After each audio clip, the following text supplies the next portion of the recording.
¿Qué tal? Buenas tardes, ¿cómo les va? Bueno, hoy es el último tema que vamos a hablar de oncología.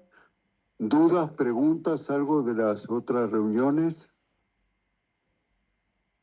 Creo que tienen que llevarse dos cosas de todo el módulo, aparte, bueno, tener los conocimientos de las patologías, eso ustedes lo van a ir viendo. Pero piensen en cáncer, en los pacientes que hay en todas las edades. Desde que nace son distintas las patologías, van viendo las incidencias hasta que uno puede tener 90 años, son diferentes incidencias de patologías, hay que investigarlas, muchísimas de ellas tienen prevención primaria, yo hablo de prevención, y prevención secundaria, muchísimas más, que es para mí diagnóstico oportuno, ¿no? Hay que pensar en las patologías, trabajar en eso. Eso ayuda a una mejor atención de la gente, evita que en forma individual a las personas pasar por momentos difíciles cuando el diagnóstico de enfermedad avanzada, evita al sistema unos gastos excesivos con medicamentos carísimos, que si bien son muy buenos, son de avanzada, pero uno lo evita con una mínima cirugía con el diagnóstico oportuno. Llévense esa idea, piensen en la segunda causa de muerte por enfermedad en el mundo, así que pues muchas veces se deja de lado, ¿no? Bueno, vamos a empezar con las últimas charlas. Ustedes vieron en cada una patologías que son con alta frecuencia. Vimos la vez pasada cáncer de colon, antes vimos cáncer de mama, cáncer de pulmón. Y hoy vamos a ver una dentro de las cosas que nos pusieron en el programa, que es próstata, que es altamente frecuente después de los 50 años en el hombre. Bueno, es una de las mayores patologías. También tenemos incluido en el programa melanoma. Melanoma no es tan frecuente, pero está a los ojos de ustedes, ¿no? Está a los ojos de ustedes. Ustedes lo tienen en la piel, así que es algo que no se puede escapar. Y también melanoma se ha transformado enormemente como la mayor parte de las patologías oncológicas, eh, con respuestas que nos sorprenden a nosotros mismos, ¿no?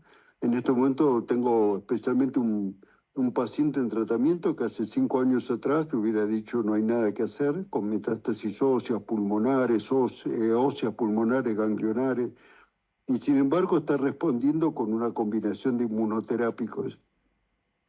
Un esfuerzo para el paciente, unos costos altísimos para el sistema de salud, y todo pasó.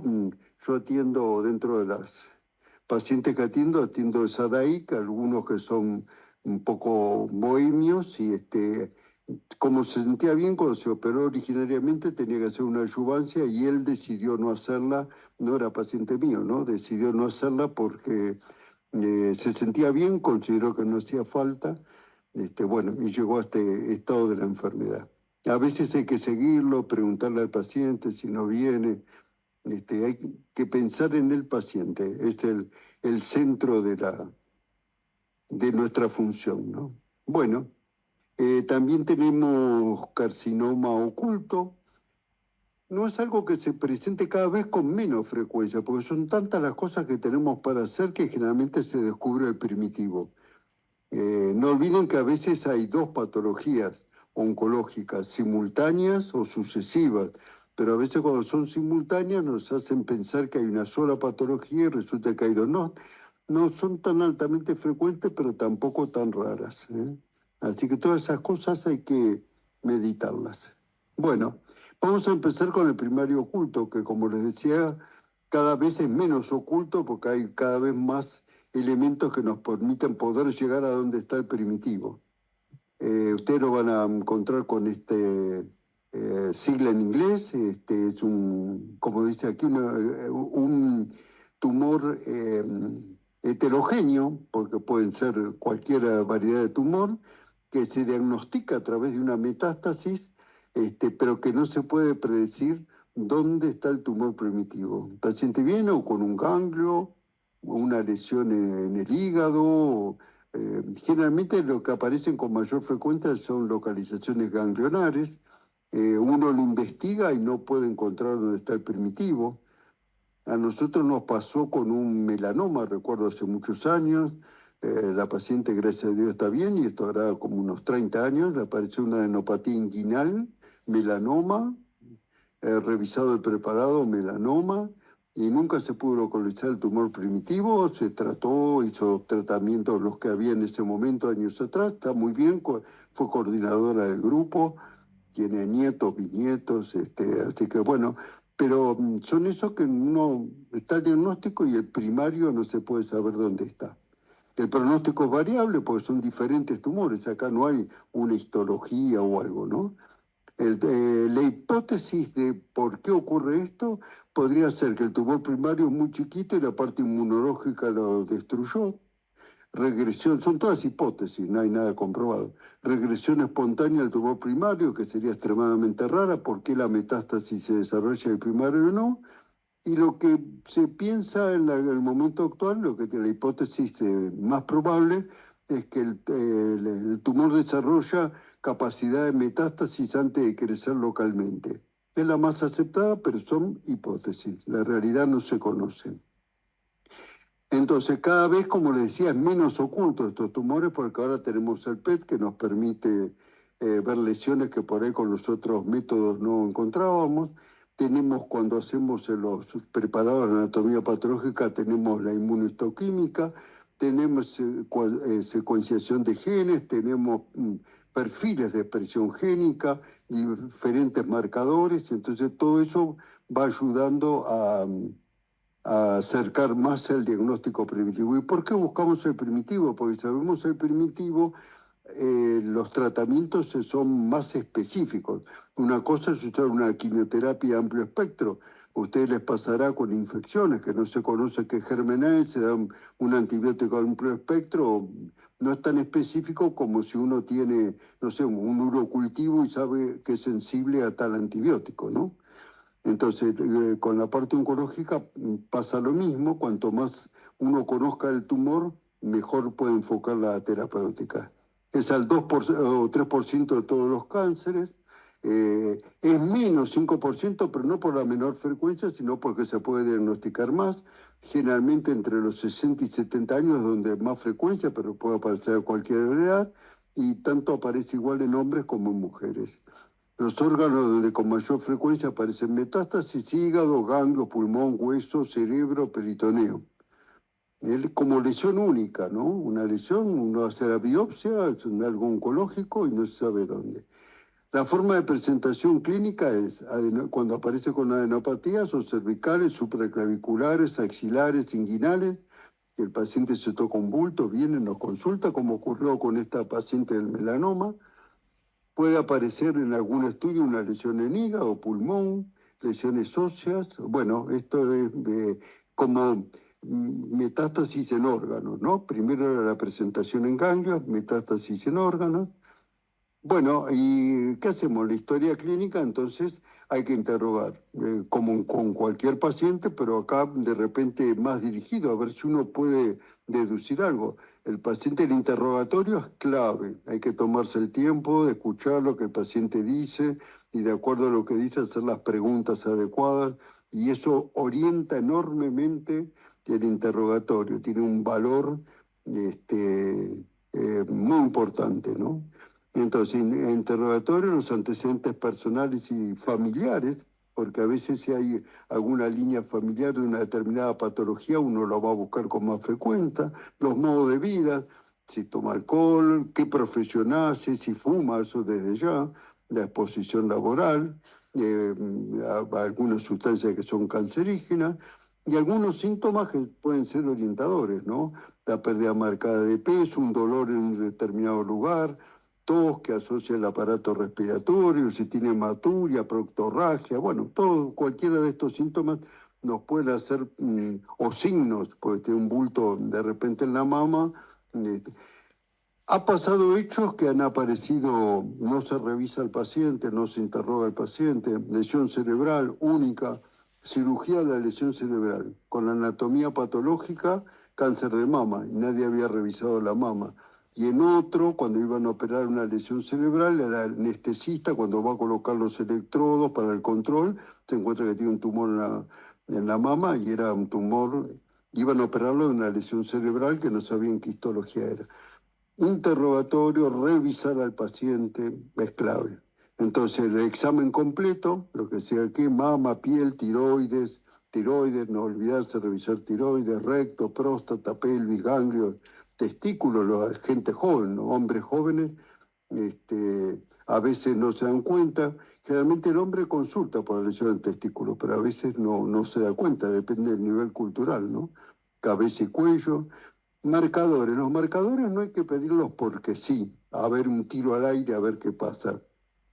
Hace no mucho estábamos en un Ateneo, vino un residente, presenta un caso y dice, mujer, K125, K153, K199, CA y PCA. Digo, ¿PCA por qué? Ah, no, está en el protocolo, ni sabía por qué lo había pedido. Como está en el protocolo, se pone. Hay que razonar. Los pedidos así, tiros al aire no sirven para nada, absolutamente. Uno, con el interrogatorio, se orienta y pide cosas de acuerdo a lo que uno pudo observar o lo que uno piensa, ¿no? Diagnóstico por imágenes, pulmón siempre es un filtro cual hay que ver. Tomografía de tórax, abdomen y pelvis se impone cuando es un primario desconocido. Eh, eh, el PET también. Estaba contando cuando hablamos de tórax, abdomen y pelvis. Siempre es bueno por ahí ilustrarlo con los ejemplos, ¿no? Yo atiendo no atiendo, en realidad atendí la esposa de un paciente que falleció de cáncer de mama, terminamos siendo muy amigos, se casó, también la segunda paciente con cáncer de mama, que anda muy bien, y no es paciente mío él, pero me dijo un día, doctor, tengo un bulto acá atrás, a ver esto, ¿qué puede ser? Digo, y esto le apareció, mire, tenemos que biopsiarlo. No vino a atenderse, me hizo la consulta así, tiene un nódulo que está creciendo, fijo, yo lo toqué en ese momento. ¿Y tiene algún estudio más? No, bueno, hágase un PET. Dice, ah, sí, hace varios años, hace 2 años no me controlo.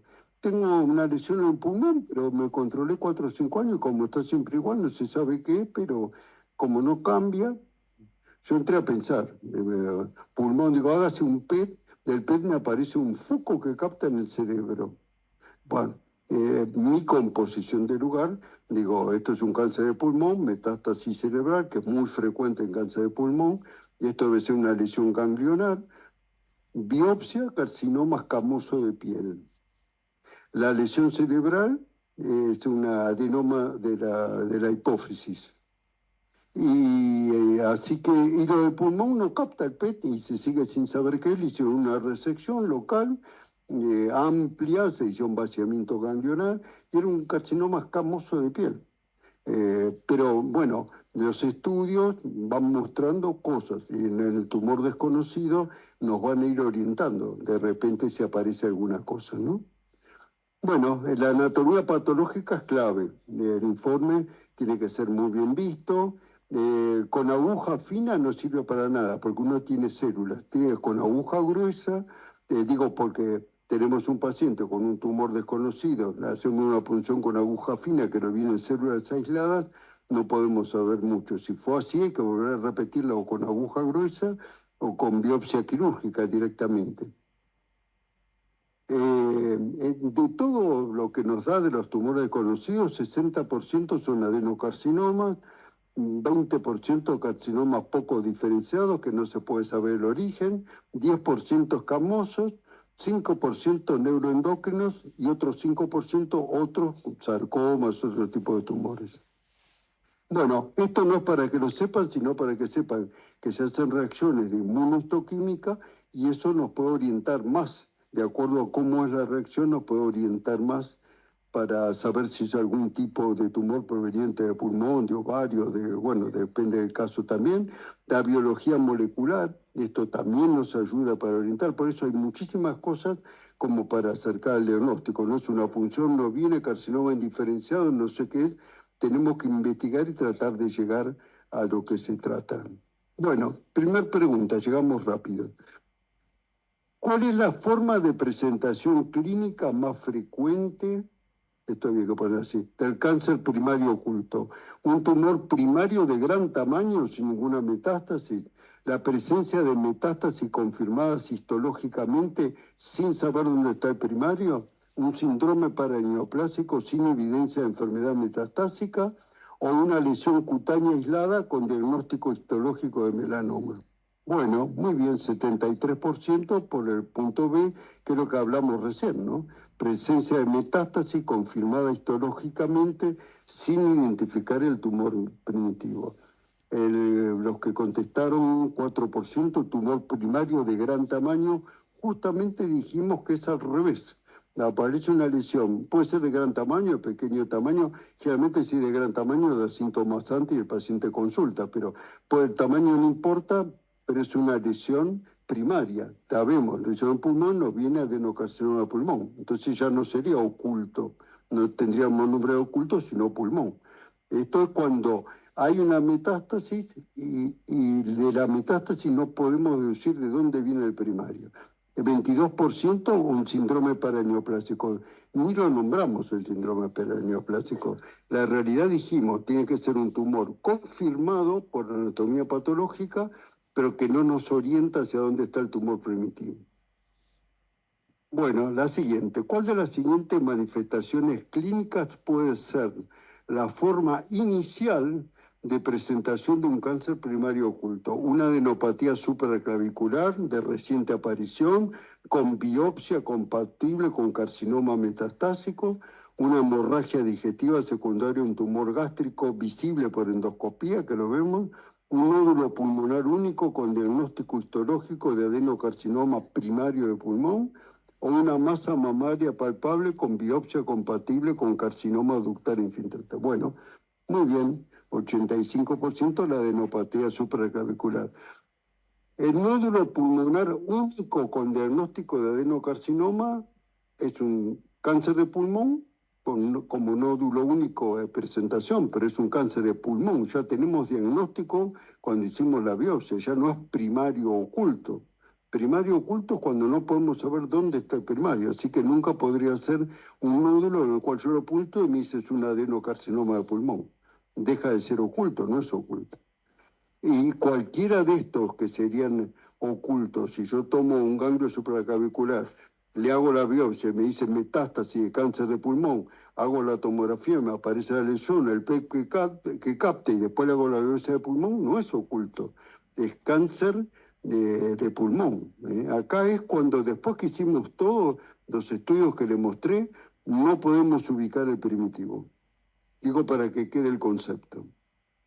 Bueno, se clasifican como pronóstico favorable o desfavorable. Generalmente, como no se conoce el primario, el tratamiento no es específico y ya es una metástasis, quiere decir que pasó a la sangre o por vía linfática o por vía sanguínea, pero se generalizó, así que el pronóstico en general es desfavorable. ¿Cuáles son los más favorables dentro de este cuadro? Las adenopatías cervicales escamosas. En ese caso uno asume que es como si fuera un tumor de cabeza y cuello y lo trata como si fuera un tumor de cabeza y cuello. Las adenopatías axilares, que de repente la mama está bien, pero uno lo trata como si fueran como única localización, ¿no? No que tenga axilares más otras en otros lados, como si fuera de mama oculto. Carcinoma peritoneal en mujeres con se trata una carcinomatosis peritoneal que no se puede saber el origen, como tratamiento como un cáncer de ovario. Si es una mujer, es mujer, ¿no? Por supuesto. Grupos desfavorables generalmente tienen varias metástasis o elevada carga tumoral, mal estado general, y la supervivencia media es de 6 a 12 meses, que son ese 80% que les dije. El tratamiento empírico es un esquema de quimioterapia cuando no se sabe, que incluye los platinos, que por ahora se vio que son los que mejor responden. Pero esto se ha ido modificando y hay terapias dirigidas. Si no sabemos qué es, pero el tumor primario tiene alteración del ER, el GENER, que habíamos hablado para gástrico, habíamos hablado para mama, de eso, entonces le damos un inhibidor del ERP, haremos quimio más eso, igual cualquiera de estos reactivos, ¿no? Como para pensar que no solo es la quimio, también puede haber inmunoterapia si dentro de la marcación, aunque no sepamos qué es, están alterados, volvemos atrás, están alterados genes como los que están acá, el DMR y el MSIH, que son, cuando hablamos del origen de la alteración genética, dijimos que algunos de los sistemas de alteración genética podrían estar dados por los sistemas de reparación del ADN. Si el sistema de reparación del ADN está alterado, se origina enfermedad oncológica. Bueno, si estos mediciones de genes muestran que esos genes están alterados, la inmunoterapia es muy útil y también, por supuesto, si el PDL1 es alto, también es útil. Bueno, esto es como la aplicación en los otros tumores, simplemente que en el desconocido, que antes solo teníamos nada más que quimioterapia, ahora si nos da alguno de estos marcadores, aunque desconozcamos el origen, tenemos alguna terapia más para hacer. Pregunta, paciente sospechoso de cáncer primario oculto. ¿Cuál es el estudio por imágenes inicial? Lo primero que hacemos, recomendado como parte para la evaluación, a ver si encontramos el primitivo. Un centellograma óseo, una ecografía abdominal como único estudio de imágenes, para buscar el primitivo, no la extensión, ¿eh? Tomografía computada con contraste de tórax, abdomen y pelvis, o PET en todos los pacientes como primer estudio. Recuerden la secuencia que hicimos de estudios. Bueno, 78%, perfecto. Tomografía. Cuando uno tiene una lesión supraclavicular y no encuentra el examen ni por la orientación ni nada, una tomografía nos permite ver todo abdomen, todo pelvis y ya ganamos un montón y a su vez vemos si es localización única o si hay otras adenopatías, si hay lesiones en otros lados, primitivos o secundarias. Así que el primer estudio por imágenes que uno pide es una tomografía computada. El PET es un complemento. Cuando si la tomografía ya nos mostró la lesión, no hay necesidad de pedir PET. Si la tomografía, el estudio por imágenes no nos aclara nada, ni hay ninguna otra lesión, ahí pedimos el PET. Segunda pregunta, ¿cuál es el procedimiento diagnóstico más importante para orientar el origen del cáncer primario oculto? Tenemos cáncer primario oculto. Para tratar del origen, ¿qué sería lo más importante? Determinación rutinaria de todos los marcadores séricos, toda la lista que mostramos, como único estudio diagnóstico, biopsia del sitio metastásico con estudio anatomopatológico e inmunohistoquímico o resonancia magnética del cuerpo entero en todos los pacientes. Recuerden que hablamos de un estudio que era esencial. Perfecto, 86%, votó correctamente. Muy bien. Biopsia del lugar de metástasis. Determinación rutinaria de todos los marcadores, justamente lo que dijimos que no hay que pedir una chorrera, sino con una orientación los estudios, ¿no? El otro 8%, PET como único estudio diagnóstico. Fíjense la pregunta. Dice, procedimiento diagnóstico más importante para orientar el origen. Para ver el origen tenemos que mirar la anatomía patológica. Es el punto, y hacer la inmunohistoquímica, ¿no? Muy bien, seguimos. Conceptos claves para cerrar este tema. Cáncer primario oculto representa 2-3% de todos los cánceres. El diagnóstico de exclusión requiere una evaluación clínica completa, imágenes, anatomía patológica, biopsia con suficiente tejido, así que era con una aguja gruesa o quirúrgica. No se debe solicitar estudios porque sí, los marcadores no tienen que estar pedidos indiscriminadamente. 20% de los pacientes tienen subgrupos favorables, pueden beneficiarse con tratamiento. El caso del melanoma que les comenté, que está perfecta la paciente. Bueno, la secuenciación con la genética nueva, la identificación de biomarcadores, esto orientado a hacer nuevas terapéuticas, a poder tener mejores respuestas, y el manejo óptimo requiere un equipo multidisciplinario. Por supuesto, la tiene que ver el oncólogo, el patólogo, los especialistas de imágenes, los especialistas en medicina nuclear, si pedimos PET, centellogramos, lo que fuera, cirujanos hay que sacar y radioterapeuta. La idea siempre es el trabajo en equipo. Bueno, pasamos ahora a otro tema, que es urgencias en oncología. Esto de repente sí ustedes lo pueden vivir porque son situaciones que se presentan de golpe. Ahora lo vamos a ver en un paciente oncológico, vamos a ver en qué circunstancias. Y es mucho el manejo del clínico, porque generalmente el paciente va a la guardia, se interna y lo ven los médicos que atienden el piso, ¿no? Que están. Entonces, es una situación que implica un riesgo para la vida o causa un deterioro agudo en el estado de la salud del paciente y está en forma directa o en forma indirecta relacionada con la enfermedad o los tratamientos que se están haciendo. Entonces es una emergencia, es inesperada porque no era algo que era previsto y requiere una atención inmediata porque es una urgencia y es peligro y puede llevar a la muerte, ¿no? Entonces, acá tenemos diferentes causas.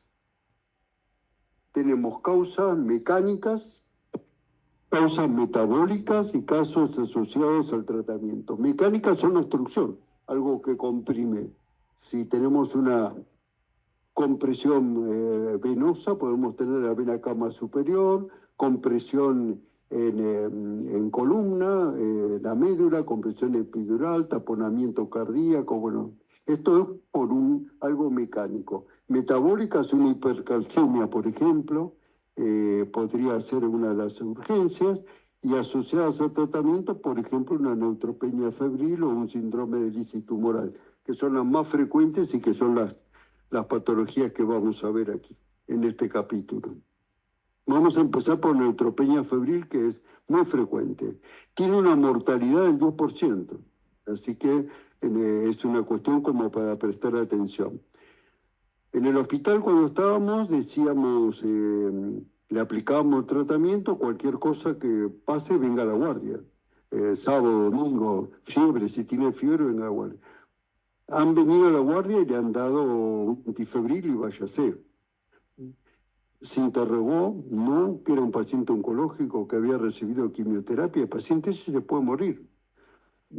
Simplemente porque no preguntaron, no lo atendieron, requiere internación, se aplica una medicación que recupera los glóbulos blancos y vive. Y puede ser una mujer de 25 años, 30, que hizo un tratamiento y se muere porque uno no le interrogó, no prestó atención. Fiebre no es un resfrío más. Interrogar, ver si les dice que recibe una quimioterapia, hemograma, ver qué es lo que pasa, ¿no?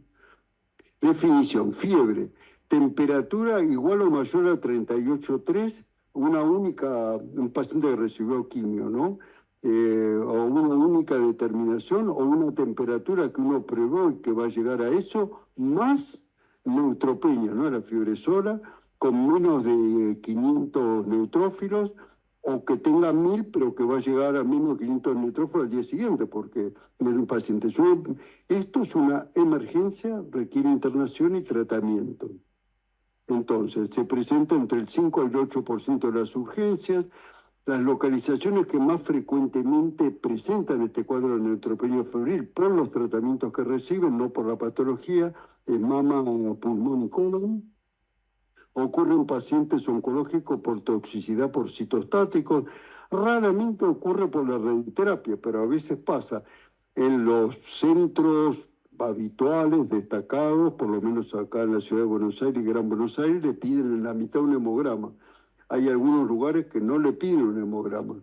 Entonces de repente hay que irradiar mama o algo, se irradia esternón, que está la médula, o se irradia el alerón sacro, porque se está irradiando una metástasis ósea, y el paciente puede hacer este cuadro, ¿no? No es tan común por radioterapia, pero no hay que olvidarlo.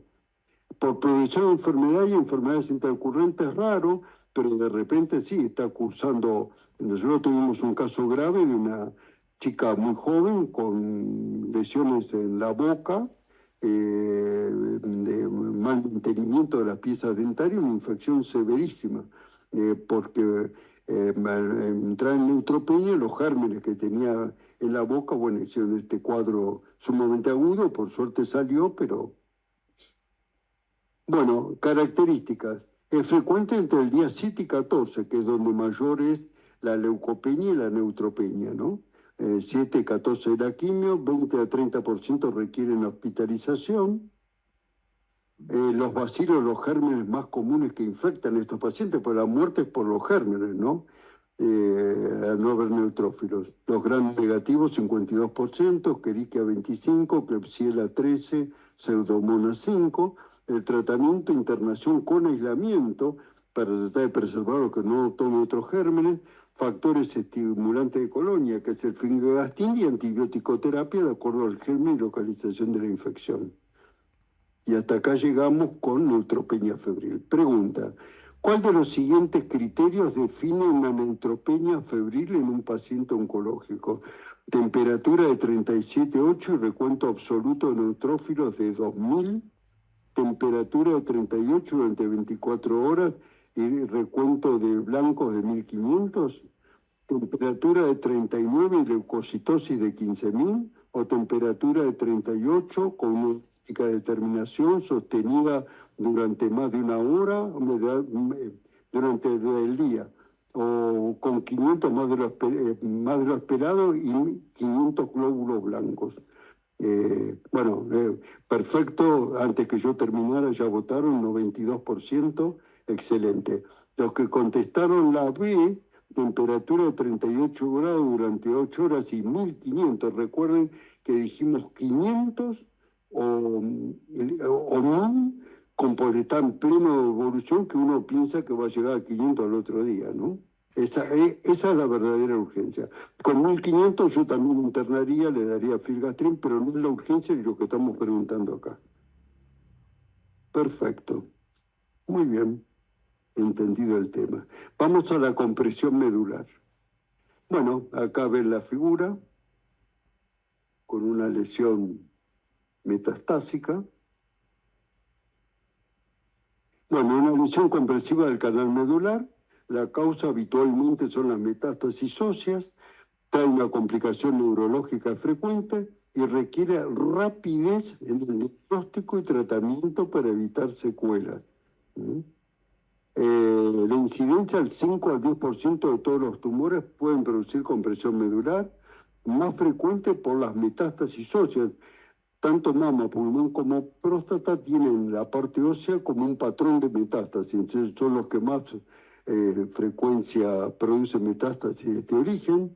Presentación inicial como primer síntoma 8 o 45%, fíjense la variedad.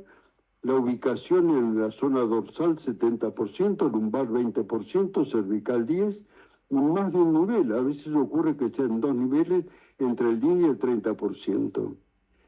Interrogatorios clave, ¿no? Por demás orientador, que ahora vemos, un paciente que comienza bruscamente con una sintomatología neurológica, miembro inferior, superior, algún un síntoma de parálisis o trastorno de la sensibilidad. Esto es clave, que es clave saber si está con una enfermedad oncológica, si está en tratamiento oncológico, o una plaquita simple de columna, en el cual se puede ver. Si hay dudas, una resonancia magnética, en última instancia una mielografía combinada con tomografía. Acá ven la imagen en la parte superior, compresión medular. Tratamiento, corticoides, una dosis relativamente alta, cirugía para descomprimir la médula o una vertebroplastía o radioterapia, si son tumores radiosensibles, o descompresión más radioterapia, pero lo que requiere es un tratamiento urgente. Dentro de las 24 horas tenemos que hacer algo para evitar la lesión. Después, no compromete la vida, pero sí compromete la zona afectada, ¿no? Ineficaz si la paraplegia o la cuadriplegia tiene más de 24 horas. Entonces, importancia del interrogatorio para orientarse. No es un paciente psicológico que siente que se le durmió la pierna o alguna cosa como uno podría pensar. Tomarse un minuto y hacer el interrogatorio. La cirugía hay que hacerla pronto. Ahora, si es un paciente con metástasis múltiples, no sé, tiene un cáncer de pulmón con metástasis cerebral, hacer una cirugía descomprensiva no tiene sentido. Hay que tener una cierta lógica en la orientación de los tratamientos. Pero el cáncer de pulmón se presenta en gente joven, puede tener una lesión, tiene expectativas amplias de vida, bueno, y no lo tenemos que dejar paralizado. Esto puede tener una mortalidad que puede llegar hasta el 13%. Pregunta, un paciente con cáncer, ¿cuál de las siguientes manifestaciones clínicas debe hacer sospechar una compresión medular metastásica y requiere evaluación y tratamiento urgente? Un dolor lumbar mecánico que mejora con el reposo y ningún síntoma neurológico. Dolor intenso de espalda de reciente aparición acompañado de debilidad progresiva en los miembros inferiores y alteración en los esfínteres. Cefalea intermitente asociada a náusea después de la quimioterapia o dolor óseo difuso que responde a analgésicos comunes. Bueno, perfecto, 99% la respuesta adecuada, ¿no? La respuesta 1, dolor lumbar mecánico, que si mejora con el reposo y no tiene ningún signo neurológico, en principio hay que estudiarlo, pero uno no piensa de que sea una compresión medular. Puede doler por la lesión ósea directamente, ¿no? Que es bastante común que la metástasis ósea duelen. Otro cuadro de urgencia, hipercalcemia. Bueno, frecuente, 10 al 20% de los pacientes oncológicos pueden padecerla. Importante, y las más comunes, cáncer de mama, de nuevo por la metástasis ósea, y mieloma, que afecta directamente a los huesos, ¿no? La etiología es un tumor que nace de la médula ósea, ¿no? La etiología, mayor actividad de los osteoclastos en la metástasis ósea, menor excreción de calcio, mayor absorción intestinal. Los síntomas generales aparecen aquí. Fatiga, cansancio, dolor óseo, estreñimiento, náusea, vómitos, poliuria, polidipsia, letargia, confusión, psicosis. Ahora vamos a ver. Y acá empezamos el ciclo. Si, bueno, volvemos atrás, cuando el valor es 10.5 como máximo, si tenemos entre 10 y 12 van a aparecer anorexia, pérdida de peso, debilidad, pero si aumenta entre 12 y 14 puede aparecer calcificaciones, pero la sintomatología sigue exactamente igual. Pero si seguimos, supera los 14, aparecen náuseas, vómitos severos, deshidratación, disfunción renal, estado de confusión severo con pérdida de conciencia. Y bueno, si llegamos acá puede haber arritmias y coma, ¿no? Entonces, esto es una urgencia. Diagnóstico, el dosaje de sangre, el aumento de calcio, disminución de fósforo, electrocardiograma patológico, hidratación, el tratamiento. Tenemos que hidratarlo, facilitar la excreción renal, porque una vez que está formado el calcio tenemos que tratar de eliminarlo, inhibir la resorción ósea y bueno, y tratar la patología que lo está produciendo, que es el cáncer, ¿no? Entonces, pregunta, ¿cuál de las siguientes situaciones corresponde a una hipercalcemia grave que constituye una urgencia oncológica? Calcio sérico de 10,8 con paciente que no siente nada, calcio sérico de 11 con un dolor óseo aislado, calcio sérico de 10.2 con náuseas leves o calcio sérico mayor a 14 acompañado de confusión, deshidratación y deterioro de la función renal. Bueno, muy bien, 91% votó por la respuesta que es correcta. El calcio sérico de 10,2 con náuseas leves nos puede orientar a que pueden llegar, pero no es la urgencia de la hipercalcemia. Estamos hablando de la hipercalcemia. Pasamos al síndrome de lisis tumoral. Complicaciones metabólicas que ocurren en forma espontánea o como consecuencia del tratamiento. ¿Cómo se manifiesta? Hiperuricemia, que provoca una nefropatía aguda por ácido úrico. Hiperfosfatemia, hipocalcemia, hipercalemia, insuficiencia renal aguda. El mecanismo es este. Se produce la lisis de las células tumorales por efecto del tratamiento, se destruyen en gran cantidad, liberan a la circulación más urato que lo común, fosfato, potasio, el volumen supera la excreción renal y provoca hipocalcemia, hiperuricemia, hiperfosfatemia.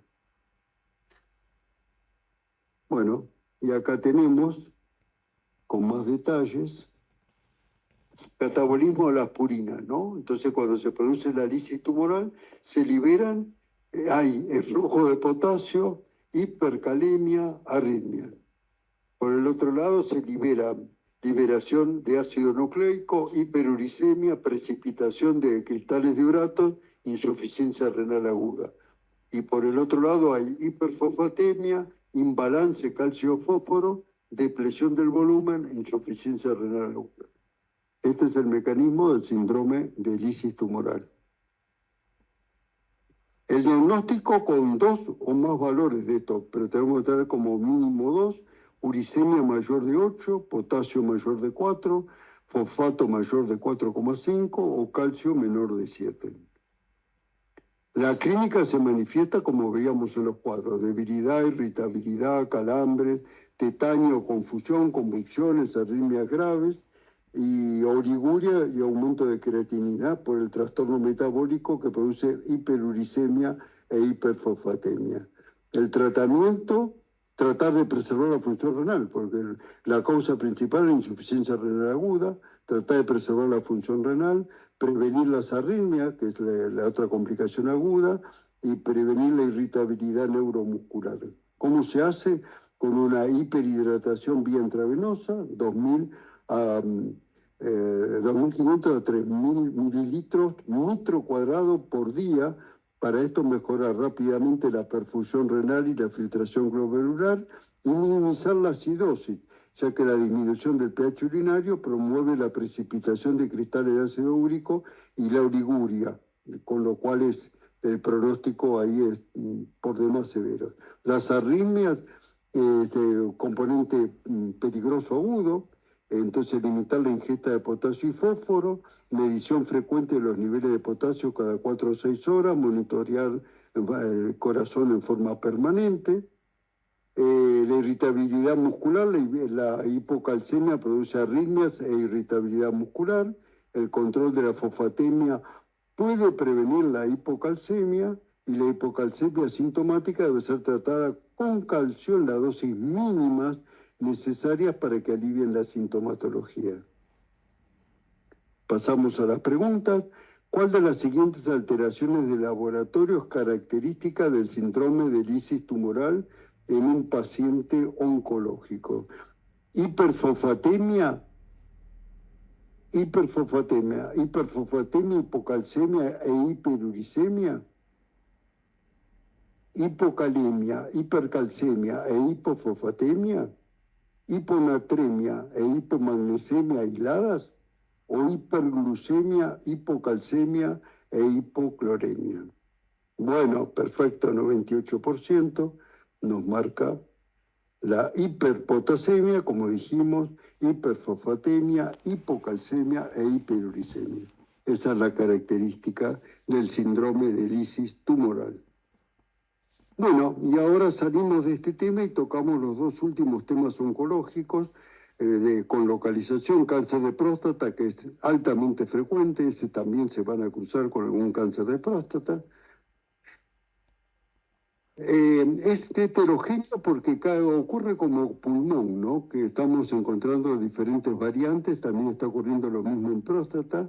Algunos tumores permanecen indolentes durante años y otros presentan una evolución que es agresiva. A veces no responden bien a los tratamientos, progresan rápidamente y desarrollan metástasis. Bueno, ha sido todo un logro la resonancia magnética multiparamétrica para el diagnóstico, las biopsias bien orientadas y dirigidas y nuevos tratamientos que han surgido han modificado un poco el pronóstico y la evolución de la enfermedad de cáncer de próstata. Es el segundo cáncer más frecuente en el hombre en el mundo, más o menos es el 15% de los nuevos cánceres masculinos y es la quinta causa de muerte por cáncer en hombres. Pese a que es frecuente, no es una de las principales causas de muerte porque responde en general bastante bien a los tratamientos. En la Argentina es el más frecuente en los hombres, se diagnostican aproximadamente entre 11.000 y 13.000 casos nuevos por año y produce alrededor de 3.500 muertes anuales. La edad es considerada, así como hablábamos para cáncer de colon, los 50 años, cáncer de próstata es exactamente igual. La incidencia empieza a aumentar marcadamente a partir de los 50. Edad media del diagnóstico entre los 60 y los 70 años, 68 años. El 75% de los casos ocurren después de los 65. Pero a partir de los 50 años, el hombre tiene que empezar el control del cáncer de colon y el control de cáncer de próstata. Los factores de riesgo. Últimamente se ha visto que hasta hace poco no se consideraban, pero se ha visto que los antecedentes familiares tienen una cierta importancia, tienen mayor riesgo si el padre está afectado, un hermano, varios familiares de primer grado, que aumenta como siempre cuanto mayor es el número de familiares afectados y cuanto más cercanos son, ¿no?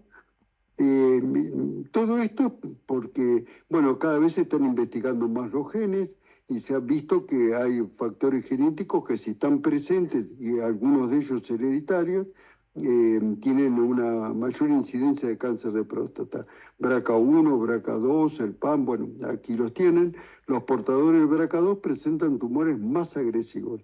Esto, BRCA1 y BRCA2 lo vimos en el momento cuando hablamos de cáncer de mama. La etnia es importante, muy probablemente relacionada con los factores genéticos.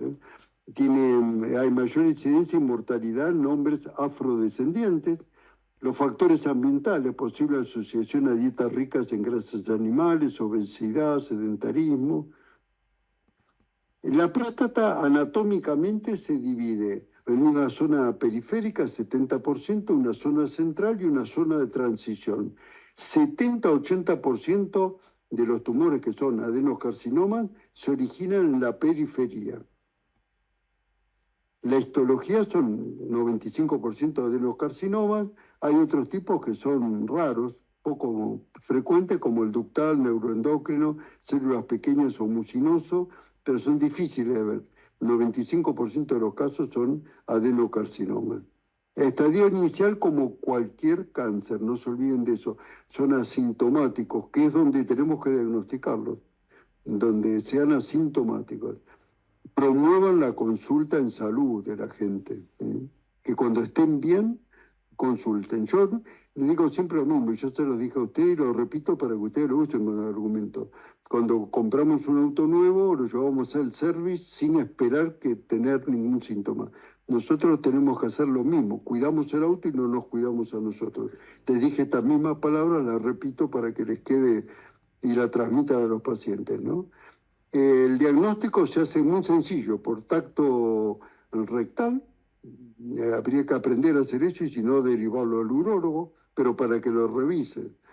Tacto rectal anormal, la ecografía, que todavía por el costo de la resonancia multiparamétrica se utiliza y cuando hay dudas se pide la resonancia, si no lo ideal sería usar la entrada, y un PSA elevado. El PSA elevado puede estar elevado o no, tiene 25% de error, no se guíen por el PSA solo. Ahora lo vamos a ver. Otros síntomas ya no son precoces. Cuando aparecen síntomas ya está más grande, más complicado, que es la poliacuria, disminución del calibre del chorro, que le cueste. Esto es lo mismo por algo mecánico que ocurre habitualmente cuando se superan los 50 años, que son los adenomas benignos. Traen la misma sintomatología, ¿no? Nicturia, retención urinaria aguda, hematuria, hemospermia. Y cuando la enfermedad está avanzada, da síntomas de enfermedad avanzada. Dolor óseo, a veces debutan con una fractura, ¿no? Dolor óseo, pérdida de peso, anemia, compresión medular, insuficiencia renal, compresión medular por una lesión ósea, como habíamos visto recién en las compresiones, o insuficiencia renal porque se agranda, comprime la zona de desembocadura de la uretra, eso retiene orina, se dilatan los ureteres y puede llevar a un cuadro de insuficiencia renal. Prevención primaria no existe. Existiría, está íntimamente relacionado con la testosterona. Uno tiene que hacer prevención primaria, en la adolescencia quitar los testículos y listo, no habría cáncer de próstata. Imposible de hacer, con lo cual no existe la prevención primaria. ¿Y ahora qué pasó? Prevención secundaria, yo como siempre le digo, prefiero llamarlo diagnóstico oportuno, porque con una prevención primaria o secundaria, prevención es prevenir. Y cuando uno hace el diagnóstico oportuno, ya está con la enfermedad, no estamos previniendo absolutamente nada. De cualquier forma, en la literatura lo van a encontrar como prevención secundaria, que es el diagnóstico oportuno, la población de riesgo, todos los hombres a partir de los 50 años. El diagnóstico oportuno es por screening, un chequeo periódico, examen prostático, PSA y ecografía. El tacto prostático se hace por vía rectal, y se palpa un nódulo irregular o la próstata blanda, sin ningún tipo de nódulo, de cualquier forma hay que certificarlo por una ecografía. Si ustedes van a pedir PSA, el PSA tiene que ser previo, porque el tacto prostático aumenta el PSA y nos puede llevar a confusión. Entonces, antes de hacer el examen, si el paciente viene, se le pide el PSA y después se lo revisa con el PSA. No porque nos sirva de algo el PSA, sí, pues claro, si está en 500 en un valor altísimo, sí, pero si está en 5 o 6, nos hace sospechar, pero no nos dice nada, el valor normal es 4, ¿no? Pero siempre hay que pedirlo previamente al tacto. Les paso esta diapositiva, creo que la pasamos en algún momento, sino que es graciosa, pero por esto la gente se muere. Entonces, esto es brasilero, viene a hacerse un tacto rectal y dice, ah, querida, el examen es maravilloso, me transformó en otra persona, ¿no? Claro, por esa estupidez el hombre pierde la vida, porque mientras está dentro de la próstata, está asintomático, se cura el 80%. Cuando se diagnosticó que tiene síntomas, dejó de ser curable. Puede vivir 10 años, 12 años, bien, con tratamiento, pero perdió la posibilidad curativa. Mucha gente, para no hacerse el tacto rectal, se hace el PSA. 25% de error. Puede estar alto y no tener nada, y puede estar bajo y estar lleno de metástasis. Es un complemento el PSA, no es diagnóstico por sí solo, ¿no? Bueno, acá está, valor normal 4, no útil como screener aislado, sí útil para el tratamiento. Si se diagnosticó cáncer y está alto, es sumamente útil porque con las terapéuticas voy viendo, cuando baja, ya con solo el control del marcador es suficiente, y si vuelve a subir, me está indicando que hay enfermedad. Para el control post-terapéutica es sumamente útil, pero no es útil para el chequeo en la persona en salud, como único instrumento. La resonancia multiparamétrica, bueno, constituye el estudio de imágenes de elección en este momento, permite hacernos sospechar altamente si tiene un tumor o no, igual que en la mama, que se mide por los RATs, las unidades, acá son los PIRATs, y bueno, y aquí ven, el 1 de muy baja posibilidad y el 5 de muy alta posibilidad. Nos estoy orientando en una imagen sobre la posibilidad de que esa imagen sea cáncer o no, pero siempre hay que biopsiarla. Permite biopsias dirigidas, esta resonancia multiparamétrica, mejora la detección de los tumores, que son más significativas. Bueno, pregunta, respecto de la detección precoz del cáncer de próstata, ¿cuál de las siguientes afirmaciones es correcta? Se hace un marcador específico de cáncer de próstata y su elevación siempre indica malignidad. Resonancia magnética multiparamétrica reemplaza el PSA como método de chequeo de la población general.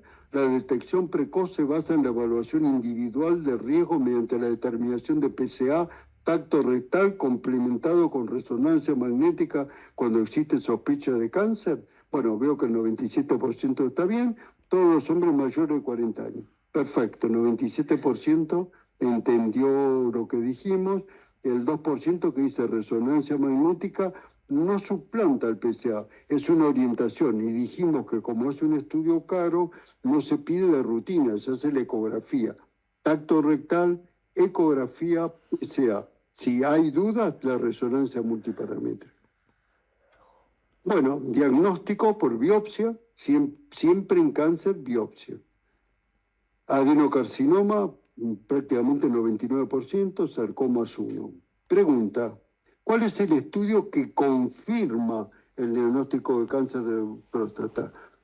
Sea sérico, resonancia magnética, un PET o una biopsia prostática con estudio anatomopatológico. Esto me suena de cuál es el color del caballo blanco de San Martín, ¿no? Algo parecido. Bueno, perfecto, 96%. Dijimos para el diagnóstico de cáncer, biopsia, anatomía patológica. La resonancia, dijimos, ¿quién confirma el diagnóstico? La resonancia multiparamétrica nos hace sospechar altamente de qué se trata, pero la confirmación en oncología siempre biopsia. Porque no solo nos informa el diagnóstico, nos va a permitir hacer la inmunohistoquímica, la marcación de los diferentes genes, nos va a pedir, depende del tipo, si es hormonodependiente o no, si está el HER2 alterado, el grado de agresividad, el grado de invasión, si hay invasión vascular, si hay invasión de los nervios, nos da un montón de información. Entonces, siempre es la biopsia. Las vías de diseminación, metástasis óseas y linfática, con lo cual los dos lugares de predilección son los huesos y los ganglios, ¿no? El PET con el contraste que se utiliza, que es para el antígeno de membrana del PCA, actualmente es el método de elección, permite la estadificación, hasta dónde se extienda. Se pedían tomografías, centello, ahora se pide directamente el PET y con un solo estudio uno puede hacer un estudio, todo, la parte ósea, partes blandas, en un solo estudio uno puede detectar la estadificación, pues una cosa, como siempre en cáncer igual, una cosa es la enfermedad localizada, otra cosa es enfermedad avanzada. El enfoque terapéutico es totalmente diferente. En los estadios 1 y 2, limitado a próstata, 3 localmente avanzado, como en cualquier tumor, y 4 metastásico.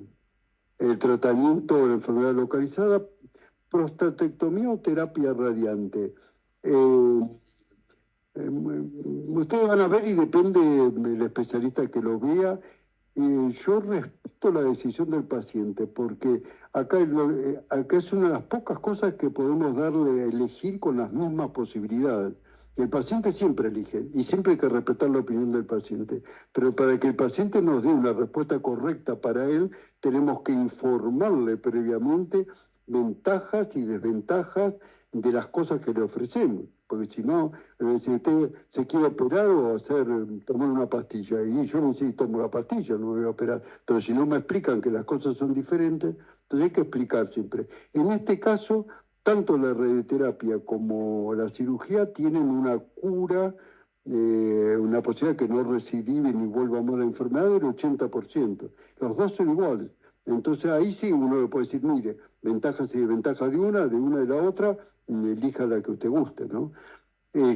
Hormonoterapia, si vemos que las células son agresivas o eso, podemos agregarle previamente un tratamiento hormonal, con lo cual se achica la próstata y se facilita o la cirugía o la radioterapia. Esta es una prostatectomía. La radioterapia, hay diferentes formas de radioterapia. Ya las vimos al principio cuando hablamos en la primera clase de distintas formas. La tridimensional conformada, que cada vez se utiliza menos porque es menos puntual y irradia más tejidos vecinos. Esta es la estándar que se utiliza ahora en general. Digo en general porque como es más cara, todavía hay algunos centros que no la autorizan, pero esta debería ser. Esta es como si fuera la radiocirugía, que se utilizaba inicialmente para cerebro, pero ahora se utiliza para cualquier otra localización, es muy puntual, y la braquiterapia, que se sigue utilizando, es muy útil, es colocar semillas dentro de la próstata, irradia una dosis intensa, pero muy poquito alrededor, con lo cual no lesiona los tejidos. Es una práctica útil, pero que se usa muy poco porque requiere muchísimo tiempo. En lo otro, el paciente entra, está 1 minuto en el lugar de rayo y se va, y al cabo del día fueron 40 pacientes. Acá uno le puede llevar medio día. Entonces, desde el punto de vista práctico, Generalmente la braquiterapia se usa en casos muy puntuales. Resultados, como dijimos, 80%, cualquiera de los dos. El seguimiento, si el PSA estuvo alto inicialmente, es útil pedirlo. Si no estuvo alto, no tiene sentido pedirlo porque no va a marcar nada. El examen prostático, la ecografía para ver la parte local. Y bueno, ¿cuál de las siguientes opciones constituye un tratamiento con intención curativa en un cáncer de próstata localizado?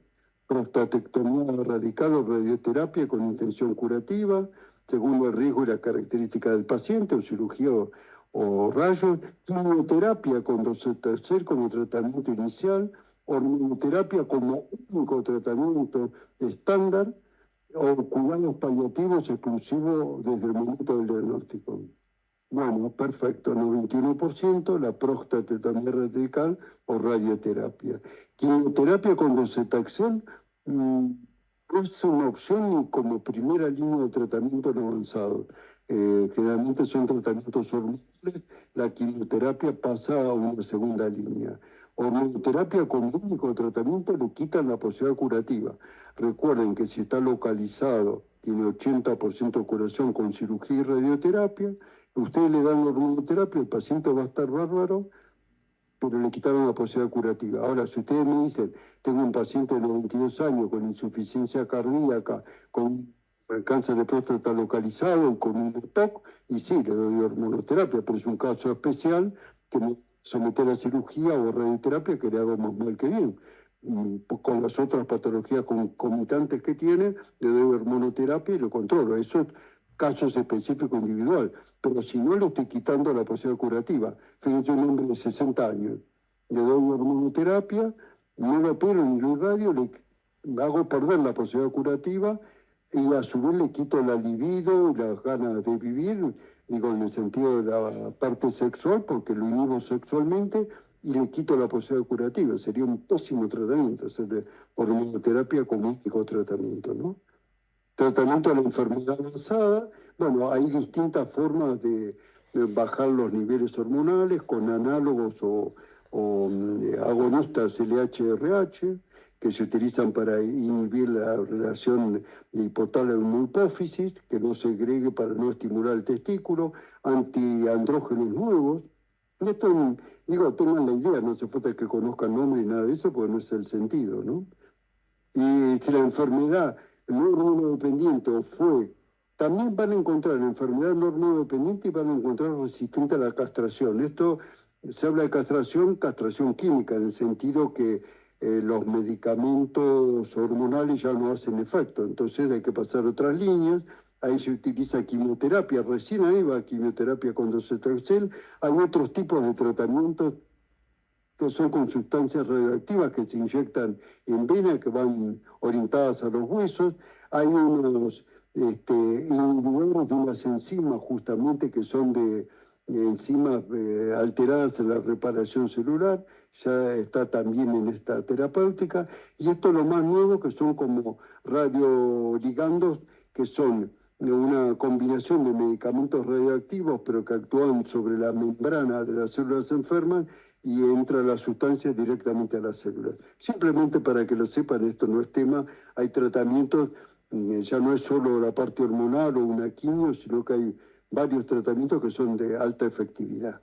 Bueno, pregunta, ¿cuál es el tratamiento de elección para un paciente con cáncer de próstata metastásico? Ya estamos avanzados, con enfermedad avanzada, en el momento del diagnóstico. Viene y tiene metástasis ósea, metástasis ganglionares. Le hago una prostatectomía. Ah, ya está contestado. ¿O no pudieron votar? Ah, bueno, ahí estamos. Prostatectomía radical como único tratamiento en cáncer de próstata avanzado, estamos hablando. Radioterapia exclusiva, terapia de deprivación androgénica, generalmente asociado a agentes hormonales de nueva generación, o vigilancia. No los hormonales lo controlamos con PCA. Bueno. Ahí está, 100% perfecta la respuesta, excelente. Muy bien. Y pasamos al último, que es el melanoma. No tan frecuente, pero tendría que ser fácilmente diagnosticable porque es visible. Generalmente aparece en zonas que son está relacionado con la toma del sol, así que en la cara, cuero cabelludo. Melanoma, tumor maligno de piel originado en los melanocitos, son las células dendríticas que derivan de la cresta neural original en el embrión, que migran hacia la epidermis y el folículo piloso durante la embriogénesis. También surgen las mucosas, no solo en la piel, puede aparecer mucosas u otros sitios de los que migren las células de cresta neural, y uno de ellos es la uvea. Los melanomas uveales son diferentes a los melanomas cutáneos en la incidencia, en factores pronósticos, características moleculares y tratamiento, como si fuera otra enfermedad. Bueno, acá hay un corte de piel para ubicar aquí donde están los melanocitos.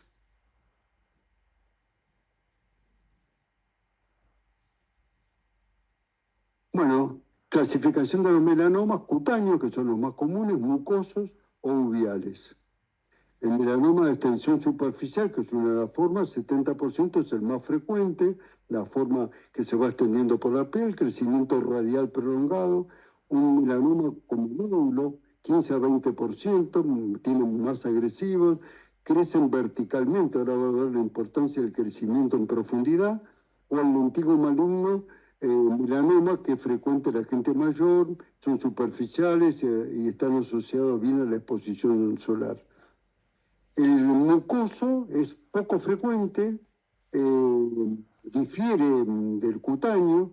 El diagnóstico generalmente es tardío porque la gente no lo ve, está dentro de la mucosa, y los más frecuentes están en la boca, la vulva, ano, cavidad paranasal y cavidad oral. El uveal son, como dijimos, diferentes, el pronóstico es diferente, surgen la coroides, iris, su cuerpo ciliar, y el comportamiento biológico es diferente al melanoma cutáneo. Esto generalmente va a ser de resorte del oculista, ¿no? En Argentina se diagnostican aproximadamente entre 1.700 y 2.000 nuevos casos anuales, es decir, no es tan frecuente, aunque van existiendo diferente a las regiones y a lo que están expuestas las regiones, mucho más común en la zona norte de nuestro país que en la zona sur. La incidencia aumenta después de los 50, aunque constituye uno de los tumores malignos más frecuentes en jóvenes.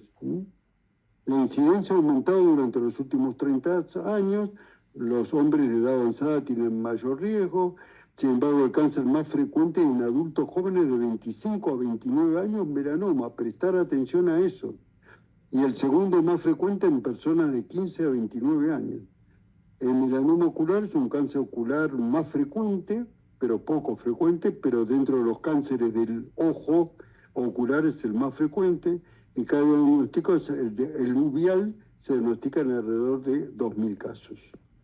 Factores de riesgo pueden ser propios de uno por alteraciones genéticas o fenotipo, o extrínsecos ambientales y de exposición. Los más frecuentes, digo como causas, son la exposición solar, las características pigmentarias de la piel, la presencia de nevos múltiples, los antecedentes familiares también aquí cuentan, cuadros de inmunodepresión o exposiciones ambientales a diferentes situaciones.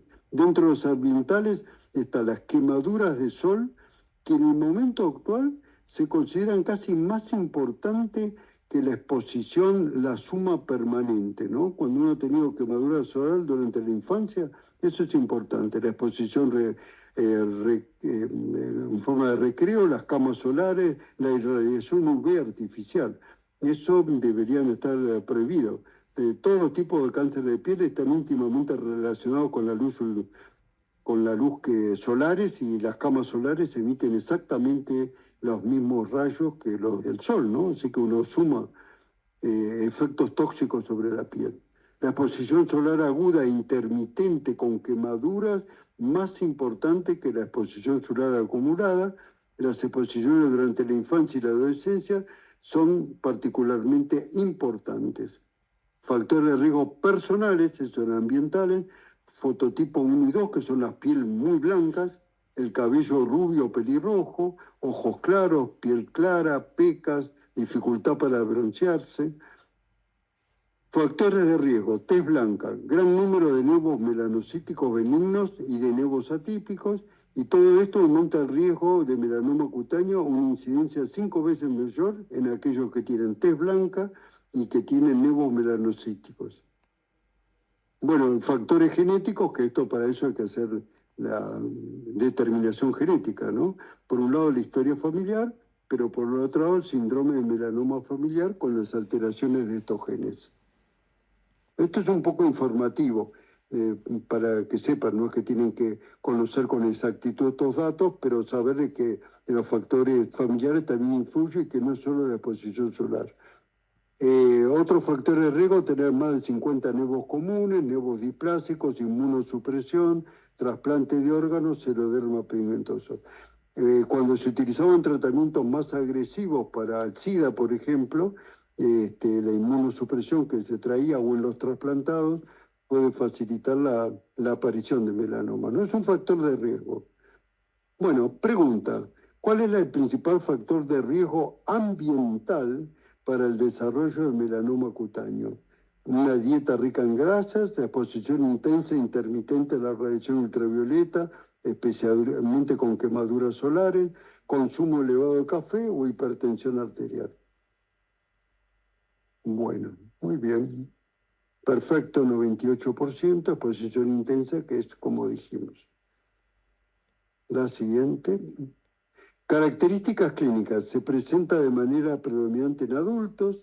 Más del 50% de los casos surgen en áreas aparentemente normales de la piel, porque estábamos hablando de los nevos, pero más del 50% aparece en lesiones donde nunca no había nada en la piel. Es más frecuente en las mujeres, en las extremidades, en los hombros, en el tronco, en cabeza y cuello.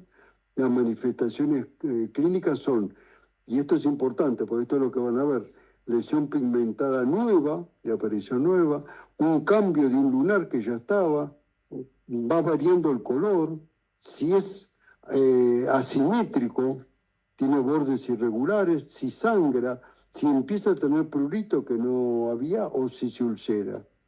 El diagnóstico, el único procedimiento de detección es, por supuesto, siempre va a anatomía patológica, ¿no? Pero el diagnóstico es visual, no es con una imagen en el sentido de una tomografía o una resonancia. Muchas veces el paciente lo ve, otras veces ve en el examen clínico. Más del 90% de los melanomas surgen en la piel, se pueden reconocer a simple vista. ¿Sí? Y esto los dermatólogos están sumamente entrenados. Con frecuencia hay una fase prolongada de crecimiento horizontal, pero después se va profundizando hacia la epidermis. Esta fase es la que permite la detección temprana. Y eso es clave, porque la detección temprana, como siempre, con una cirugía mínima se puede solucionar. En la fase de crecimiento vertical, con la invasión de la dermis, se incrementa la posibilidad de metástasis. El diagnóstico se debe realizar por biopsia, siempre por excisión local de cualquier lesión sospechosa. La lesión sospechosa nunca se debe rasurar ni cauterizar, no se debe tomar una biopsia, se debe sacar en forma completa y un patólogo experto debe examinar las muestras para determinar la microestratificación.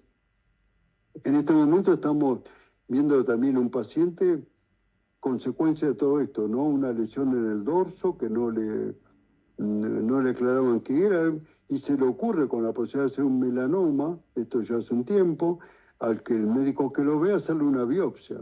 En la biopsia, después el paciente no volvió a ir al médico, era un melanoma.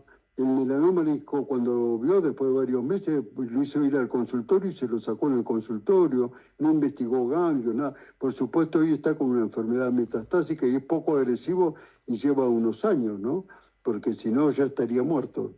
Entonces, estos son errores que no son concebibles, ¿eh? Porque le va la vida del paciente. La biopsia debe ser siempre excisional y completa, nunca tocar la lesión.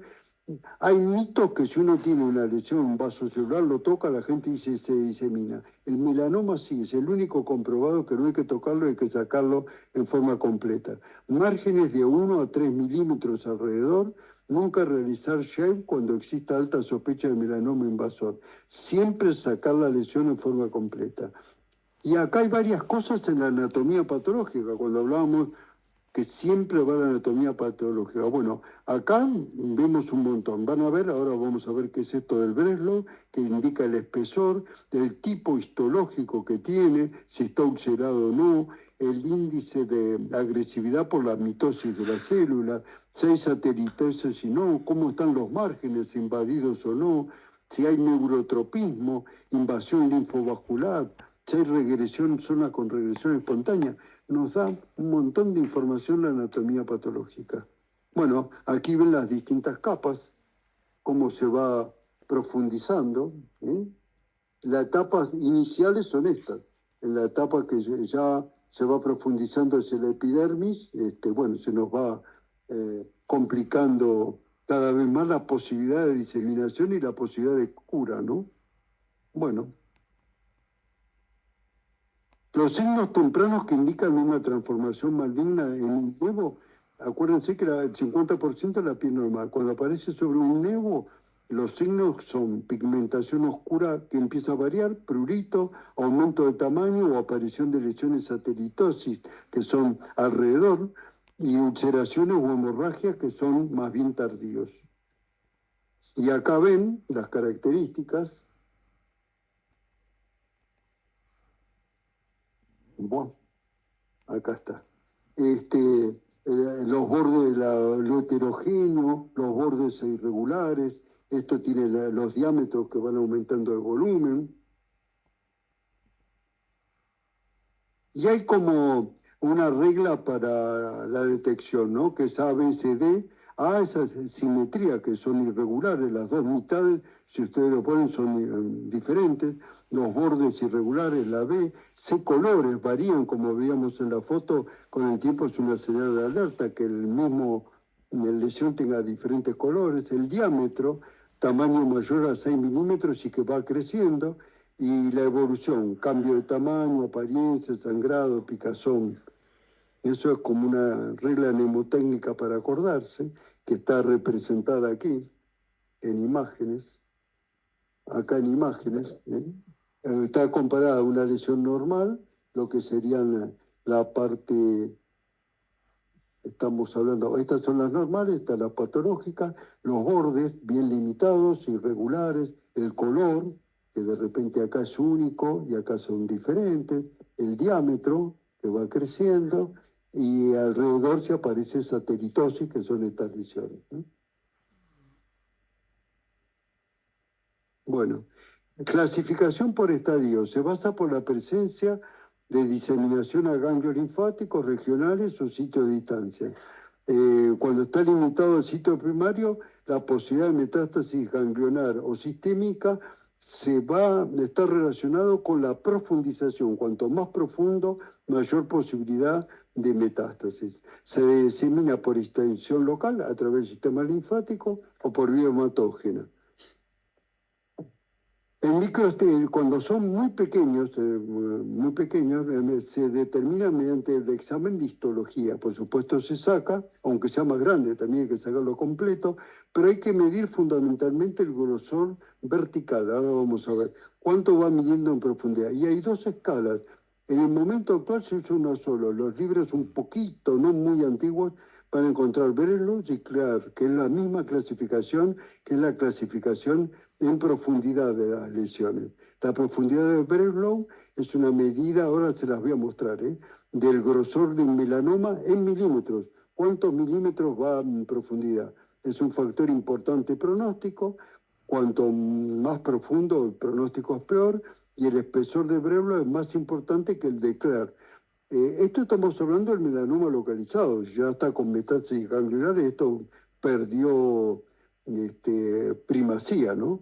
El melanoma in situ, con invasión de hasta 1 milímetro de profundidad, eso es in situ. Melanoma de riesgo intermedio, si va entre 1,01 y 2 milímetros, y se aumenta más en profundidad de 2,01 a 4, peor, y alto riesgo cuando ya es mayor de 4 milímetros, ¿no?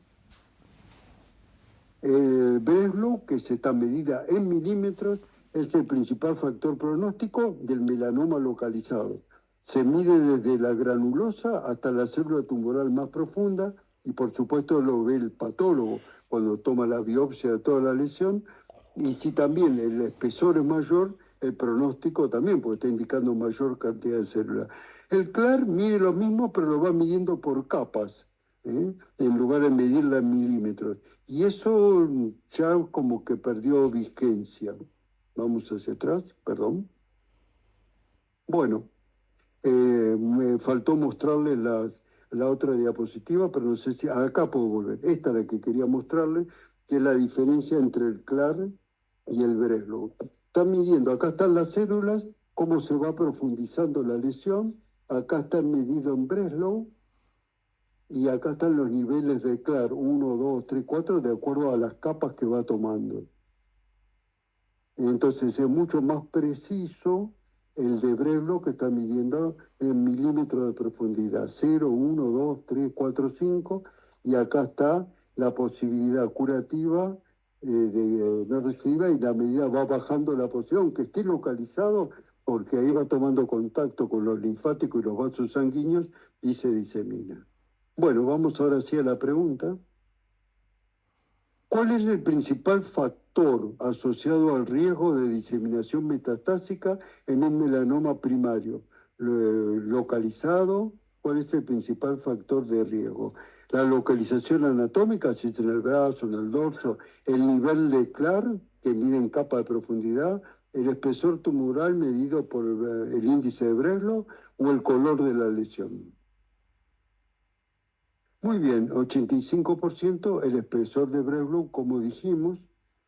El 12% dijo el CLAR. El CLAR mide, pero dijimos que en el momento actual, como mide por profundización de capas, es un índice, pero es mucho más preciso hacerlo con el índice de Breslow. Así que en el día de hoy, al momento actual, se utiliza el Breslow, y el CLAR ha quedado un poco como dato histórico. Se los comento porque lo van a encontrar, pero se utiliza mucho más el índice de Breslow. Siguiente. Bueno, el Breslow es más significativo, permite producir con mayor exactitud el comportamiento posterior del melanoma. Cuando tiene una profundidad mayor a 1,5, la posibilidad de metástasis es mayor. El grosor siempre se debe notificar en la anatomía patológica, y es muy importante verlo.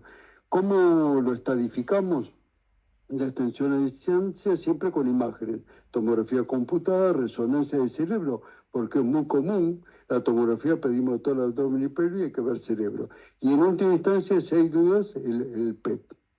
Los tratamientos, la excisión quirúrgica, por supuesto, desde el estadio localizado, ese es el tratamiento. Sin diseminación y fuera, está en el sitio primario, tiene alta posibilidad curativa, si uno los reseca. El pronóstico, la probabilidad de que el tumor recidive en los próximos 10 años es menor del 10% en tumores que tienen menos de 1,4 milímetros de profundidad. Fíjense la importancia. Para los pacientes con tumores que miden menos de 0,7 de espesor, la posibilidad de recidiva a 10 años es del 1%. Así que cuanto más precoz lo podamos diagnosticar, como en todas las localizaciones tumorales, mejor es el pronóstico. Ganglio centinela, que es donde primero se empezó a usar y que ya lo nombramos cuando hablamos de cáncer de mama.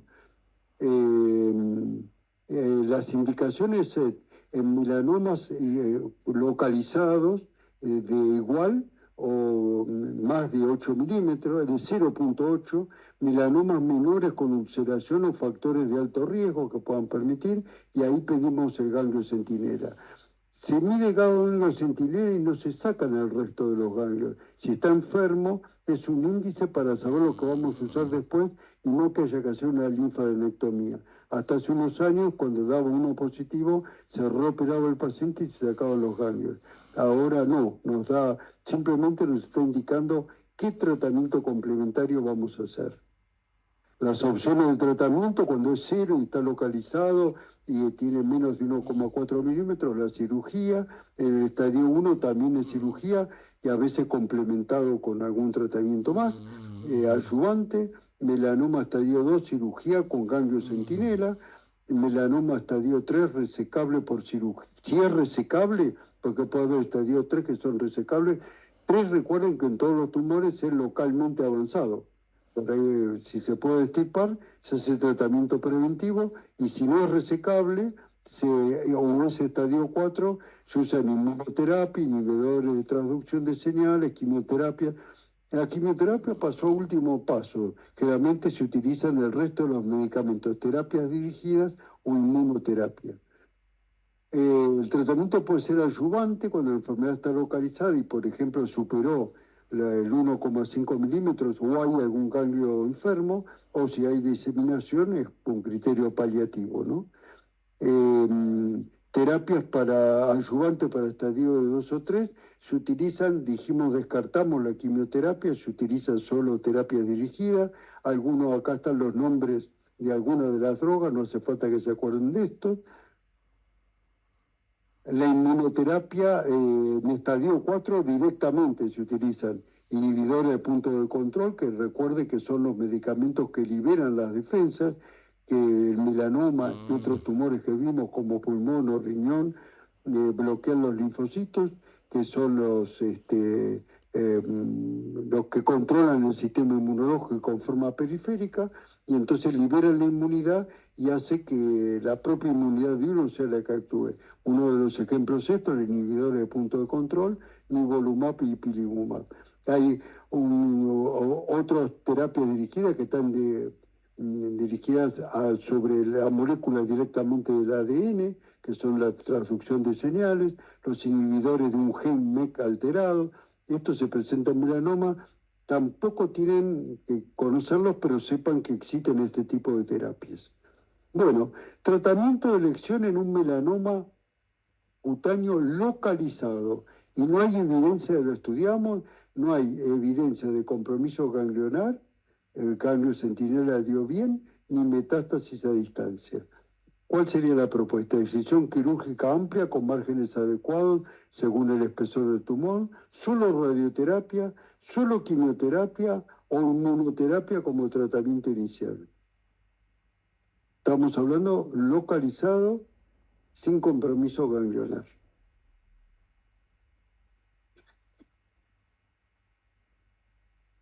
Bueno, muy bien, 100% votó adecuadamente, perfecto, están atentos. Pasamos, segunda pregunta. ¿Cuál es el tratamiento sistémico de primera línea más utilizado cuando el paciente con melanoma ya metastásico o irresecable no puede operar, sin contraindicaciones para inmunoterapia? Bueno, eso. ¿Cuál sería el tratamiento? Quimioterapia como tratamiento estándar, inmunoterapia con inhibidores de punto de control, radioterapia sobre el tumor o cirugía de las metástasis. Muy bien, 87%. 8% votó por A. Quimioterapia, dijimos que en melanoma pasó a ser segunda, tercera línea, o segunda tampoco, tercera línea de tratamiento. No es la mejor opción. Hay respuestas, pero hay mejores. Y radioterapia sobre el tumor primario no tendría sentido. Dijimos, llévense el concepto, radioterapia es un tratamiento local, como la cirugía. Estamos hablando de una enfermedad metastásica generalizada. Un tratamiento local solo se utiliza si hay una complicación. Ejemplo de compresión de médula, por ejemplo, una fractura o prevenir una fractura. Pero no es tratamiento general cuando la enfermedad está diseminada, sino un tratamiento para evitar una complicación o prevenir algo o aliviar un dolor, ¿no? Muy bien. Prevención, que esto es la parte sí de ustedes. Tienen que educar, evitar la exposición solar intensa, uso de protectores solares, ropa de protección, sombrero, anteojos, evitar camas solares. Y esto ustedes, es labor de ustedes, la educación de la gente. El diagnóstico oportuno también es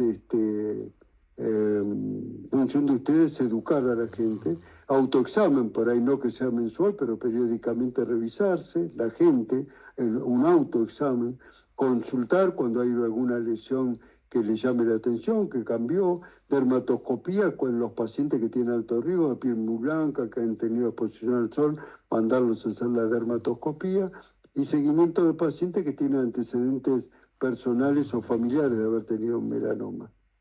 Pregunta, Y acá sí va para ustedes porque son prevención, ¿no? ¿Cuál de las siguientes es la medida más eficaz para prevenir el desarrollo del melanoma cutáneo? Evitar la exposición excesiva a radiaciones ultravioleta y utilizar medidas de fotoprotección, hacer una radiografía de tórax anual, administrar vitamina A oral en forma preventiva o extirpar todos los nuevos pigmentados de manera preventiva. La medida más eficaz estamos hablando. Bueno, perfecto, 98% votó adecuadamente, que es evitar la exposición al sol. Bueno, y con esto terminamos. Quedamos a disposición, realmente ha sido un gusto. Y realmente si en algún momento tienen alguna duda de algo oncológico, a disposición, llévense mi correo y con todo gusto me consultan. Y muchas gracias.